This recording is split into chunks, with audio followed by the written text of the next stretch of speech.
అసలు మన ఆలోచనలు, కోరికలు ఎక్కడనుంచి వస్తాయి? సిగ్మండ్ ఫ్రాయిడ్ సిద్ధాంతం దీన్నే మనకు వివరిస్తుంది. ఈ ప్రశ్నకు సమాధానంగానే ఫ్రాయిడ్ ఒక విప్లవాత్మక సిద్ధాంతాన్ని ప్రతిపాదించారు. ఇది మనల్ని మనం చూసుకునే విధానాన్నే మార్చేసింది.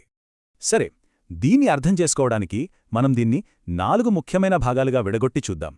ఫ్రాయిడ్ ప్రకారం మన పర్సనాలిటీలో 3 భాగాలుంటాయి. అవే ఇడ్, ఈగో మరియు సూపర్ ఈగో.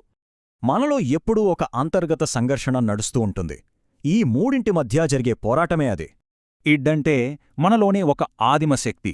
దానికి తక్షణ ఆనందం తప్ప ఇంకేమీ పట్టదు. అయితే ఈగో, ఇడ్ కోరికలను నిజ జీవితంలో తీర్చడానికి ప్రయత్నిస్తూ ఉంటుంది.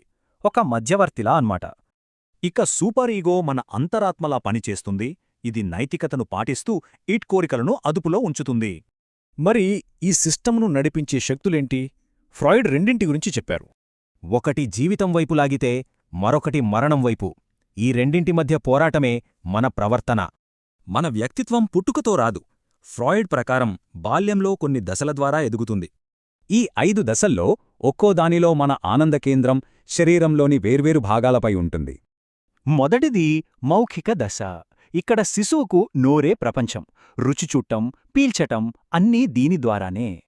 తరువాత దశలో శారీరక క్రియలపై నియంత్రణ సాధించటం ముఖ్యం. ఇది స్వాతంత్ర్యానికి మొదటి మెట్టు. ఈ దశలో పిల్లలకు ఆడ, మగ తేడాలు తెలుస్తాయి. ఇది వాళ్ళ అభివృద్ధిలో చాలా కీలకమైన ఘట్టం. ఇక్కడ లైంగిక శక్తి అణిగిపోయి వాళ్ళ దృష్టి, నైపుణ్యాలు, సంబంధాలపైకి మళ్ళుతుంది. చివరగా యుక్త వయస్సులో లైంగిక ఆసక్తులు మళ్ళీ మొదలై ఇతరుల వైపు మళ్ళుతాయి. చూశారుగా, ఈ దశలన్నీ కలిసే మన వ్యక్తిత్వంలోని ఎన్నో పొరలను నిర్మిస్తాయని ఫ్రాయిడ్ అంటారు.